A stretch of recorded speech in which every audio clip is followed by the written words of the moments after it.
If you'd like to support small businesses and get a quick bite to eat, socially separated, you can visit Lindy's Diner on Gilboa Ave or Luca's Mediterranean in Central Square, Keene, New Hampshire. If you could not make it to the game but still want to help, you can donate food on campus. Hungry Owl donation bins are located in the Science Center, Student Center, Jocelyn Hall, and near the Child Development Center. Anna Ruth, KSC TV. These tables are a lifeline for local restaurants. They kept these businesses going through spring and summer last year during the beginning of the pandemic. I got to tell you, one of the things that's the most important thing about outside seating in Keene is that the city of Keene, as soon as this happened last year, was very, very proactive with their city manager and the mayor to say, we will help everywhere we can. We'll loosen restrictions. We'll make things easier for you. We'll find ways to get you an extra table. Those were all important parts of what we've done. And without the city of Keene and how strong they were at helping us, I think a lot of us would have felt a lot worse. We managed to do a lot of takeout, and then we chose to reopen when we were allowed to open the diner back up outside. And so we bought a 20 by 30 canopy and placed all the tables socially distanced outside, and we had a phenomenal summer. Summer was just fantastic. Now, outdoor dining is back, and there are other signs that the spring and summer to come could be breakthrough seasons local restaurants have been waiting for. The vaccines are coming. There are people that are on their second vaccine, shot. There are people that are on their first, and they're getting them more and more. And by the time summer comes, there'll be a downtown food festival on June 5th. There'll be outside seating everywhere. This town will be rocking like it's never rocked before. If you'd like to support small businesses and get a quick bite to eat, socially separated, you can visit Lindy's Diner on Gilboa Ave or Luca's Mediterranean in Central Square, Keene, New Hampshire. I'm Anna Ruth, KSC TV. Small businesses have endured plenty of negative COVID effects. But after 1 year living in a pandemic, things are looking up. Barber John Brown says he is grateful the city of Keene allowed his shop to stay open since it's a very hands-on job. The city of Keene has been absolutely amazing. They've been so awesome to work with, so awesome to be a part of. I'm very fortunate, very blessed that they allowed me the opportunity to do what I'm doing. Store owner Brandy Wells says the biggest challenge she's had to overcome has been with inventory and safety. I believe the hardest thing has been working with, being safe and also keeping the money flowing.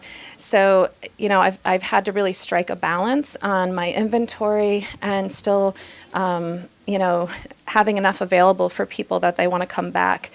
Brandy isn't the only business owner that is seeing a rise in sales this spring. CNBC reports that retail sales in March have risen 9.8%. Vaccines, stimulus checks, and warmer weather have impacted small businesses in a good way. With the vaccines coming out, people are getting more comfortable. Also, we run a pretty tight ship. We're super clean, and on top of the cleanliness too, people getting stimulus checks. They're Biden bucks. I feel like people are getting more comfortable, and it's just going to take time. Safety is still the #1 priority for small businesses in Keene, and masks are still a requirement at most establishments. I'm Anna Ruth, KSC TV. Bring a canned food item, watch the game for free. That's how the Keene State College Department of Athletics and Recreation hosted a food drive for the Hungry Owl during the KSC women's soccer game against Salve Regina. Students and fans donated non-perishable goods at the admissions booth as they walked into the Dr. Ron Butcher Field. These cans will go to the KSC students who find themselves short on having enough to eat. It shows that we are very serious about our community, and we want to make sure that everyone is treated equal because they let us have our community within theirs.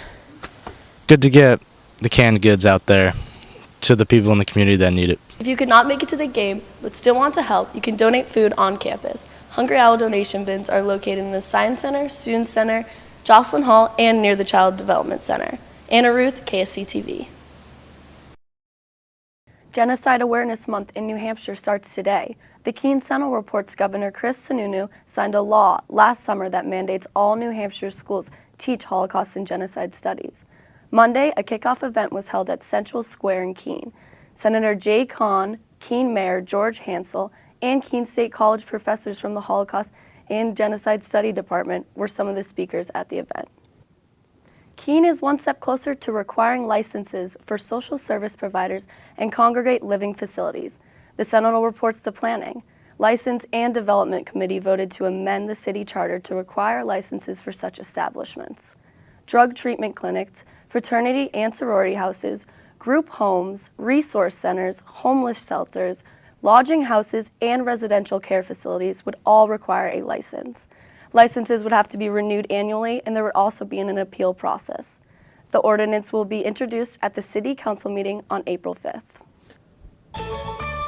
This is a KSE TV News update. I'm Anna Ruth. The Hinsdale Town and School Board voted against a new road construction project. The Keene Sentinel reports the proposed project was to build a road that would run through the campus of the Hinsdale Middle School and Elementary School. The project would have cost an estimated $852,000. 3/4 of that money would have come from federal grants through the Transportation Alternatives Program. Warm weather is here, and that means enjoying campfires and backyard bonfires. But that also means there's more risk for brush fires.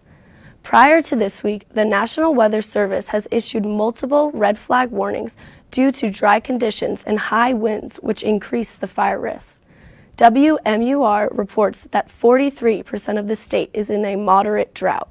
Local townships are requiring residents to purchase burn permits prior to starting any outdoor fire. Fire Chief Mark Howard says the city of Keene has an ordinance requiring a permit for open outdoor fires all year round. You can get a fire permit at nhfirepermit.com. Again, that's nhfirepermit.com. This has been a KSE TV News update. I'm Anna Ruth. This is a KSE TV News update. I'm Anna Ruth. The Consumer Financial Protection Bureau is warning people to watch out for scam. They happen every day across the country, even here in Keene. Scams are usually a financial issue that can be very costly and happen to anyone. Some common scams are foreclosure relief, debt settlement relief, debt collection, grandparent scams, and imposter scams. In Keene, 2 years ago, a local resident got scammed out of $17,000, which is a type of imposter scam and wire transfer scam. The Cheshire County Jail in Keene, New Hampshire is offering COVID vaccines to inmates. The Keene Sentinel reports that on Thursday, the Cheshire County Jail gave out its first 10 doses of the Moderna vaccine.